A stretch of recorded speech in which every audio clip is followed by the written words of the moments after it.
अस्सलाम वालेकुम जी व्यूअर्स, कैसे हैं आप? उम्मीद है कि आप बिल्कुल ठीक ठाक होंगे। मैं भी शुक्र अल्लाह का बिल्कुल ठीक ठाक हूँ। आज आपके साथ शेयर करूँगी कि आप गोश्त को किस तरीके से लंबे अरसे तक स्टोर कर सकते हैं फ्रीज़र में। कुर्बानी का गोश्त हो तो काफ़ी मुश्किल पेश आती है कि गोश्त को कैसे स्टोर किया जाए, क्योंकि गोश्त से खून निकलता है। तो ये देखिए, गोश्त को हमने अच्छे से वॉश कर लिया है। हम इसे पैन में ऐड करेंगे। इसमें आपने कुछ भी ऐड नहीं करना, सिर्फ आपने गोश्त को ऐड करना है। चंद टिप्स ट्रिक्स मैं बताऊंगी, इंशाल्लाह से आपको इतनी ज़्यादा आसानी होगी कि आप मुझे दुआएं देंगे इंशाल्लाह से। तो आपने जैसे ही आपके घर गोश्त आता है या आपने फ्रीज़र में रख लिया है, तो आपने इसे निकाल लेना है, वॉश कर लेना है अच्छे से, साफ़ करके वॉश करके। तो आपने उसको बर्तन में ऐड करके चूल्हे पर चढ़ा देना है। उसमें आपने ना कोई नमक ना पानी, कोई चीज़ आपने ऐड नहीं करनी। ये गोश्त अपना पानी छोड़ेगा, उस गोश्त वाले पानी को हमने सॉक कर लेना है अच्छे तरीके से। उसे हम खुश कर लेंगे उस पानी को। तो जब आप फ्रीज़र में गोश्त रखते हैं और लाइट बंद भी हो, लोड शेडिंग का मसला हो, तो शॉपर में कभी भी खून नहीं निकलेगा। जो खून निकलता है उससे काफ़ी मैस क्रिएट हो जाता है फ्रीज़र में। तो हमने वहाँ पे पानी वगैरह भी पीना होता है, रखना होता है, बर्फ़ वगैरह भी इस्तेमाल करनी होती है। तो इस तरह आसानी होगी इंशाल्लाह से आपको। आप 6 माह तक, साल तक गोश्त को इस तरीके से स्टोर कर सकते हैं।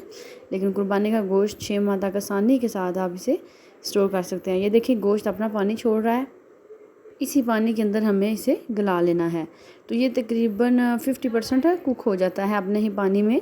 जब हम बनाने के लिए, गोश्त को पकाने के लिए इसे निकालते हैं, तो हमें बड़ी आसानी हो जाती है। प्रेशर कुकर में आप गलाएं तो फ़ौरन से गल जाता है। अगर वैसे भी आप रखें तो फ़ौरन से गल जाता है, क्योंकि ये हाफ़ कुक हो चुका है। फ्रीज़र अगर बंद भी हो जाए, आपकी लोड शेडिंग का मसला और लाइट ना भी हो, तो इंशाल्लाह से ये ख़राब नहीं होगा। ये दो इसकी क्वालिटीज़ हैं। एक, इसमें से ब्लड नहीं निकलेगा, ये बिल्कुल सही रहेगा, आपकी फ्रीज़र भी साफ़ रहेगी। और दूसरा ये है कि गोश्त ख़राब नहीं होगा। तो हमारे घर में अमूमन ऐसे ही होता है, हम इस तरीके से गोश्त काफ़ी सालों से स्टोर करते हैं। चाहे वो 1 माह के लिए करें या 10 दिन के लिए करें, 15 दिन के लिए करें, अगर कोई पैकेट बच भी जाता है तो ख़राब नहीं होता। तो आपने इन टिप्स को बस फॉलो करना है, कुछ भी आपने इसमें ऐड नहीं करना। कोई नमक वगैरह या कोई चीज़ आपको ऐड करने की ज़रूरत नहीं है। सिर्फ गोश्त को वॉश करना है और चूल्हे पे चढ़ा देना है, और साथ साथ आपने चमचा चलाते रहना है ताकि गोश्त नीचे से जले ना। ये देखिए, इतना अच्छे से ये सारा पानी इसका सॉक हो गया, खुश्क हो गया है। अब ये खून नहीं छोड़ेगा। आमतौर पर ऐसे होता है कि हम फ्रीज़र में शॉपर में डाल के गोश्त को रखते हैं और शॉपर से खून बहता रहता है। जैसे ही लाइट बंद होती है तो खून निकलता है, तो उस वजह से फिर फ्रीज़र से स्मेल आनी शुरू हो जाती है। इस स्मेल को आपने ख़त्म करना है। कोशिश करनी है कि कुर्बानी का गोश्त जब भी आपके घर में आए और आपने उसे फ्रीज़र में रखना हो, तो उसे एक दफ़ा रोस्ट कर लें। इस तरीके से हमने सारा पानी इसका ड्राई कर लेना है।